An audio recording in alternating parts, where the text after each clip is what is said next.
The NBA as we know it will never be the same again. Do you want to know why? It's because they decided it would be a good idea to let an alien into the league. I'm not being hyperbolic here. I'm talking about Victor Wembanyama, a guy who can make putback dunks from standing still. Yes, you heard that right. He actually did that. This is not some one-time anomaly or a fluke that happened in garbage time. This is becoming a regular occurrence, something we're seeing him do consistently throughout the preseason. The freakish plays are coming so frequently that we've almost become numb to them. He's doing things to players in preseason that should make every team in this league absolutely terrified. We're talking about pushing defenders out of the way with ease, displaying athleticism that seems almost superhuman. Every time he steps on the court, there's this anticipation, this electricity, because you know something incredible is about to happen. The most recent clips from Victor Wembanyama should convince you that he's not human. He's operating on a different level, playing a different game than everyone else on the court. And what makes this even more concerning for the rest of the league is that these are on just random moments of brilliance. This is becoming the norm for him night in and night out. The baseline jumper that wasn't. Let me show you a clip that perfectly encapsulates what makes Victor so special. Webby has the ball on the baseline, and at first glance, you might think this is going to be a regular baseline jumper. You would be very mistaken. Watch this carefully. He sets up, and you think you know what's coming next. But then something magical happens. He pump fakes Jackson, and in that split second, the entire play changes. He doesn't take the jumper. Instead, he uses that pump fake to create space, and then somehow turns that entire 20-foot baseline jumper into a layup. Think about that for a second. He took a shot that should have been a long-range attempt and converted it into an easy bucket at the rim. This is the kind of footwork, the kind of court awareness, and the kind of athletic ability that we simply haven't seen before in the NBA. Jokic, Giannis, Shaq. This might be the last year that we have any of these comparisons, because what Victor is doing is transcending those benchmarks. Some people will say it's just preseason. We don't care about a couple of freakish plays. And okay, I understand that sentiment. But I think you're missing the bigger picture here. His plays aren't flukes. They're evidence of something much more systematic and deliberate. The preseason numbers don't lie if you don't care about just a couple of freakish plays. Then you should probably care about Victor Wembanyama's preseason statistics. This is where the real story starts to emerge. He finished preseason averaging 17 points, 8 rebounds, and 5 assists per game. Now those numbers are solid, but here's where it gets really interesting. When you extrapolate those numbers to a full 36 minutes, Victor averaged 27 points, 14 rebounds, and 10 assists per game. Let that sink in for a moment. Those are MVP caliber numbers. Those are the kinds of numbers that put you in the conversation with the best players in the world. This is just preseason. This is just him getting his feet wet, getting back into rhythm after the offseason, working on his craft and implementing new aspects of his game. The scariest part about these numbers isn't just the volume or the efficiency, it's the trajectory.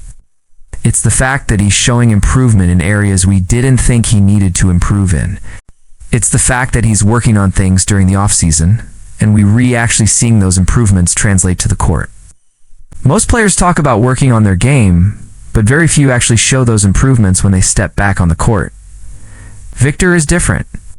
Victor is showing that he spent the entire offseason with a purpose, with a plan, and he's executing that plan to perfection right now. What he worked on this offseason? The most concerning thing about Victor Wembanyama isn't just the freakish plays or the preseason numbers. It's actually everything he worked on during the offseason. We are starting to see it now. When we saw pictures of him working out over the summer, my first thought, and I'm sure yours was, wow, this guy is getting even bigger and stronger. But the second thought was a more practical one. How many players who have actually worked out with a professional trainer have started to improve their postgame? The answer is not many. Most players either maintain their game or they actually get worse when they come back because they've been focused on other things.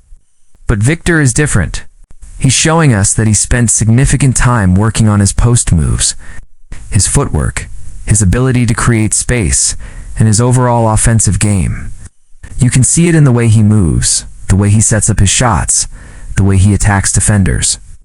It's all more refined, more intentional, more devastating. This is the part that should concern you the most about Victor's development. Because the freakish plays, those might be one-offs. They might be things that only work in certain situations or against certain defenders. But the improved post-game, the better footwork, the more refined skill set, those are things that are going to translate every single night, game after game, for the rest of his career. Breaking down the post-game development, let's break down exactly what we're seeing from Victor's improved post-game. I already showed you the step-through move, which I don't even think is supposed to move the way he moves it, but it's footwork. Pure footwork. Just look at him here against Obi Toppin. He faces him up, uses a pump fake to get Obi off balance. He spins, then adds a little shimmy to freeze the defender again. And at that point, once Wembanyama creates the angle he needs, he can turn anything into a layup, as we've already seen multiple times. Or how about a simpler play, where Victor flashes to the free throw line, heels Jackson with his body, spins off him, and then just uses his length to finish over the defender. No wasted dribbles, no wasted movement. Everything is quick, sharp, and purposeful. He's using his advantages perfectly, which might not be his actual strength like a Nikola Jokic, but it's certainly his length. His ability to create space with his body and then extend over defenders is nearly impossible to defend. It's similar again on this other play, where he gets the ball against Isaiah Jackson, and he waits. He doesn't rush. He waits until the double team isn't there. Then he spins up, fakes, and finishes with his length. This patience combined with his athleticism is absolutely devastating to defenders. The shot quality numbers are terrifying. Now, here's the single scariest part about what we have seen from Wembanyama so far this offseason. His shot quality and efficiency numbers are absolutely through the roof. Victor Wembanyama shot 63% from the field in preseason, to go along with 44% from the three-point line and 88% from the free throw line. These are massive increases compared to what we saw his first 2 years in the league. When you combine all of this together, you get a player who is becoming incredibly difficult to defend. He's not just a volume scorer. He's becoming an efficient scorer. He's not just a physical specimen. He's becoming a skilled player who understands the game at a high level. This combination of physical tools and refined skill is what separates the great players from the transcendent players. And if you wanted to see a different version of Victor Wembanyama, we are seeing it right now. This is the version that teams should be absolutely terrified of. This is the version that could potentially dominate the NBA for the next decade or more. The fact that he's showing these kinds of improvements this early in his career suggests that he's just scratching the surface of what he's capable of. He's still learning, still developing, still figuring out how to use all of his tools in the most efficient way possible. Beyond just scoring, before we dive deeper into his development, I want to talk about a sponsor that I'm genuinely excited about. But before that, I want to mention that what we have seen from Victor Wembanyama goes far beyond just his scoring. Yes, the scoring is impressive. Yes, the efficiency is incredible. Yes, the footwork and the post moves are all things we should be talking about. But there's so much more to his game that we need to address. His overall impact on the court, his ability to affect the game in ways that don't show up in the box score, his defensive presence, his leadership, all of these things are contributing to what makes him special. And what's really interesting is that the San Antonio Spurs organization seems to be making a conscious effort to develop all aspects of his game this season. They're not just focusing on one thing. They're trying to create a well-rounded, complete player. This is the kind of approach that produces superstars. This is the kind of approach that produces players who can win championships. So yes, the scoring is impressive, but what's really impressive is the holistic development that we're seeing from Victor Wembanyama right now. Arena Club sponsor integration? Speaking of development and growth, I want to talk about Arena Club, a sponsor I'm genuinely excited about. Growing up in Australia, card collecting was ingrained in what we did. If you'd re-like me and have been missing the feeling of opening a brand new pack of cards, Arena Club's original slab packs has you covered.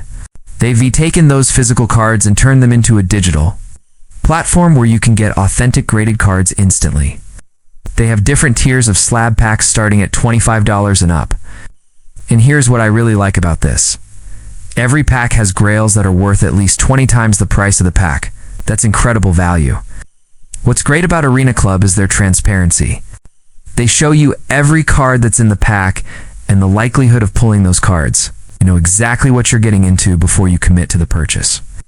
I've been waiting to open this pack since I got told I was doing this collaboration, And honestly, I'm a little nervous. Let me open it right now. Boom, a Kobe White Immaculate Edition. I can go through Arena Club and see the value of this card. It's estimated at around $300. And considering I paid $250 for this pack, I could accept that offer. I could hold and decide later, depending on if I think Kobe White is going to have a good season. Arena Club offer. And details if you want to do exactly what I just did and open packs with Arena Club, which is always good fun. I've got you covered. You can get 20% off your first slab pack when you go to arena.com/Sixman and use code Sixman. Or you can click the link in the description and use code Sixman. That's arena.com/Sixman with code Sixman for 20% off your first purchase. It's a great way to experience the thrill of opening packs without having to leave your home. The platform is intuitive, the cards are authentic, and the transparency is unmatched in the industry. I really believe in this product, and I think if you're a fan of card collecting like I am, you'll absolutely love what Arena Club is doing. They're bridging the gap between the traditional card collecting experience and the modern digital world. It's a perfect marriage of nostalgia and innovation. So definitely check them out, especially with that discount code. Now, back to Victor Wembanyama and what's been truly impressive about his development. The playmaking emphasis now, in addition to the improved scoring and those absolutely ridiculous plays we've been seeing. One thing about Wembanyama that has been particularly noticeable this preseason has been his playmaking and the emphasis on having the ball in his hands more often to make plays. This is a deliberate shift in how the Spurs are using him. And it's something that's going to have huge implications for his development and his impact on the team. It started in the first game of preseason. And yes, it was literally against a Chinese team, so take that with a grain of salt. But just watch this carefully as Wembanyama gets the ball at the three-point line with Cornet setting the screen. Both defenders stay attached to Victor, completely focused on him, and look at the dime over the top. It's a perfectly placed pass that leads to an easy basket. With the attention he draws so often, all it takes is for him to keep his head up, and there will be a player open because of the focus being solely on Victor. The defense is so concentrated on stopping him that his teammates are left with opportunities. Psst. Like on this other play where he crosses up Harkless and with all the defense focused on Victor.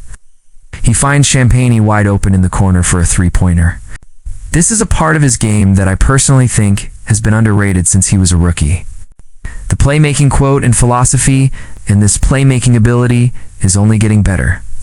This preseason, it seems like there's been even more of an emphasis on him getting better at this aspect of his game. Of course, because it's Victor Wembanyama, there's also a fire quote to go along with it. He said, "I'd rather pass than take the three. I turned down a shot I can make with my eyes closed, but that was to get one of my teammates a shot they can make in their sleep." How does he do it? How is this man able to balance so many things at once and still spit bars? I don't know. It's honestly incredible. This quote tells you everything you need to know about his mentality. He's not selfish. He's not trying to be the hero every single night. He's trying to win. He's trying to make his teammates better. He's trying to create an ecosystem where everyone can succeed. This is the mentality of a championship player. This is the mentality of a player who understands that basketball is the ultimate team sport and that winning requires everyone to be on the same page. So, the fact that he has this mentality at such a young age is yet another reason to be absolutely terrified of what he's going to do in this league. To understanding the turnovers now, it is worth mentioning that it's not just his assist numbers that have increased this preseason, but it's also his turnover numbers as a result. When you give a player more responsibility and more opportunities to create, there are going to be more turnovers. That's just the nature of the game. But honestly, I do uncare if Wembanyama averages 4 turnovers a game, because he needs to be, getting these repetitions, handling the ball, and making plays. Because teams are going to show him 2 or 3 bodies during his first playoff series. They're going to double and triple team him. They're going to do everything they can to make him uncomfortable. And if he hasn't spent all year or years working on that playmaking and making the right reads and decisions, he's not going to be ready for it. How long did it take Joel Embiid to improve as a decision maker and get more comfortable in the playoffs? How long did it take Luka Doncic to figure out how to attack defenses in the postseason? I'm not saying a random night in preseason will prepare Victor for the playoffs, but if you do want to put the ball in his hands and let him learn through those mistakes in the regular season, And when the playoffs come, it's going to be a whole different ballgame that he's not remotely prepared for. Eliminating careless turnovers. It'll also help when he's not trying to make plays like some of the more questionable ones we've seen. And when you do look at Wembanyama's turnovers from preseason, most of them have either been careless passes that you hope he will have less of during the regular season, or a few turnovers from handling the ball in positions he just does and have to. These are the kinds of things that can be cleaned up with experience and better decision making. And if he can eliminate just those turnovers alone, the numbers are just going to look significantly better than they have in preseason. We were talking about going from a turnover rate that est a little high to a turnover rate that est completely manageable. This is the kind of marginal improvement that separates good players from great players. The fact that he's willing to learn and willing to put in the work to eliminate these mistakes is another positive sign about his future. He's not making excuses. He's not blaming his teammates. He's not deflecting responsibility. He's taking ownership of his turnovers and working to improve. This is the kind of mentality that produces long-term success in this league. The guard screen game. Now, what I always love to see from Wembanyama and the Spurs is when the guards set screens for him. This is where his skill set really shines. Look at this play where Keldon gives it up to him at the three-point line. Keldon then comes to set a screen for Victor, and because of that shooting threat, Victor fakes out Walker before drawing Toppin and finding Kellen for the easy two. Or here, as Trey Castle brings the ball up the floor and hands it off to Victor, who then sets the screen. Watch Porzingis step up, and with Horford trying to get around that screen, it's an absolute dime from Victor for the slam. The reason this is such a great play for Wembanyama and the Spurs is his shooting ability. This is why it works so well. Because of his threat as a jump shooter, teams are forced to step up and try to trap him. You also have to consider that these bigs are not used to being screened by someone 7'4" with the ability to shoot from anywhere on the court. That's a recipe for disaster for the defense. And then you have Victor's insane size, which means if a guy like Kristaps Porzingis is in front of him, he can still see over the top and make that pass. The Spurs' perfect setup and future terror, and just to make things even scarier than they already were. It's not just Victor Wembanyama's skill set that works for this kind of offense, but the Spurs, they have multiple guards that can set screens and roll to the rim. Dylan Harper, De'Aaron Fox, Jeremy Sohan, Luke Cornett, we've seen all of them work effectively with Victor.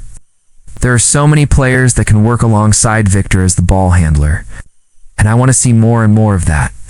The Spurs seem committed to playing this way, to maximizing his versatility, to putting him in positions to succeed. We are seeing more post-ups. We are seeing more ball handling. We're seeing more post moves. And Victor Wembanyama, he is as scary as advertised, and the league should be absolutely terrified. What he's doing right now is just the beginning. His potential is virtually unlimited. His ceiling is higher than any player we've seen in decades. And if he continues on this trajectory, if he continues to improve and develop, then the NBA is going to be in for a long, long ride. Victor Wembanyama is the future, and that future is now. And you know what else is kind of scary? Dylan Harper is really, really good too. I made a video on him. If you want to see more content on the Spurs or the NBA in general, subscribe to the channel. Dropping a like would be cool. Have a great day. Bye.